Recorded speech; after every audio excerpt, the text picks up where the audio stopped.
தீவிரமடையும் எரிசக்தி போர்.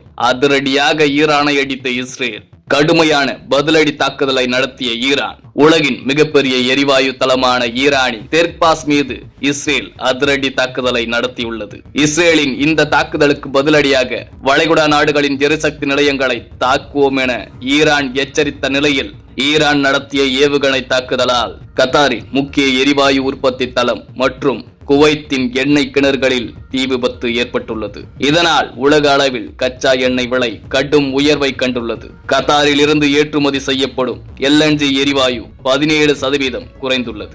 லெபனானில் இஸ்ரேல் நடத்திய மிகப்பெரிய தாக்குதலில் ஏராளமான பொதுமக்களும் மருத்துவ பணியாளர்களும் கொல்லப்பட்டுள்ளனர். இஸ்ரேலின் தாக்குதலில் லெபனானில் கொல்லப்பட்டவர்களின் எண்ணிக்கை 1000-ஐ தாண்டியுள்ளது. இதற்கிடையில் இஸ்ரேலிய ராணுவம் ஈரானின் தலைநகர் தெஹ்ரான் மீது மீண்டும் ஒரு பெரிய அளவில் வான்வழி தாக்குதலை தொடங்கியுள்ளது.